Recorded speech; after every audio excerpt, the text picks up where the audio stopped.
Isang pinagpalang araw sa inyong lahat. Tayo po'y magninilay sa salita ng Diyos, ang pinagmumulan ng awa at tawa ng ating buhay, ang salitawa.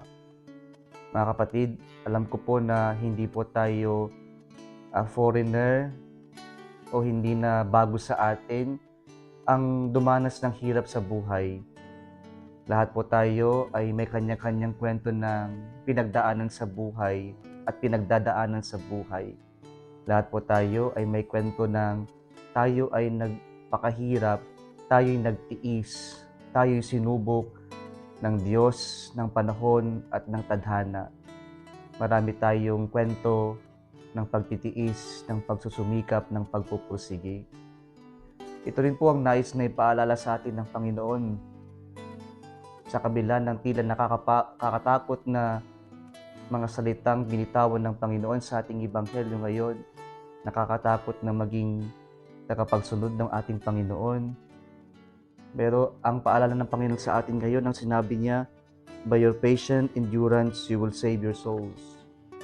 Pinapaalala sa atin ng Diyos, totoo, marami tayong pagdaraanan, marami tayong pagsubok na kailangan lampasan sa buhay, maraming tayong pagtitiis na kailangan gawin sa buhay.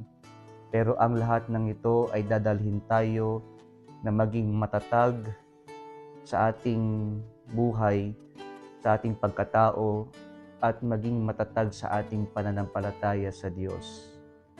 Mga kapatid, maganda pong paalala na sa ating buhay, sa ating paglalakbay, kailangan natin ng dalawang P's. Una, yung patience, yung kakayanan nating magtiis sa lahat ng hirap sa buhay natin, yung pagtitiis na alam natin na lahat ng pagsusumika, pagpupursige natin ay dadalhin tayo sa tagumpay.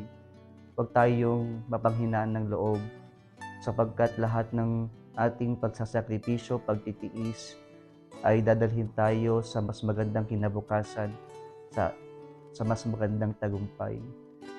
Pangalawang P po ay perseverance. Yung pong hindi tayong panghihinaan ng loob sa lahat ng mga trials ng buhay natin. Sa mga haharapin natin, magpatuloy tayo. Huwag tayong sumuko, lumaban tayo sapagkat tayo yung mga nananampalataya ay laging mayroong pag-asa. Naniniwala tayo na sa wakas, tayo ay magkakamit ng tagumpay, na sa wakas, alam natin na ang Diyos ay may hinandang maganda para sa ating lahat.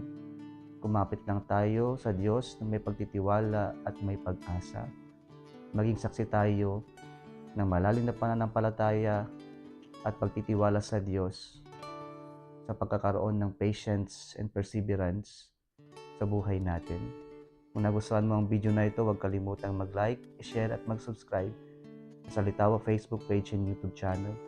Muli isang pinagpalang araw sa inyong lahat.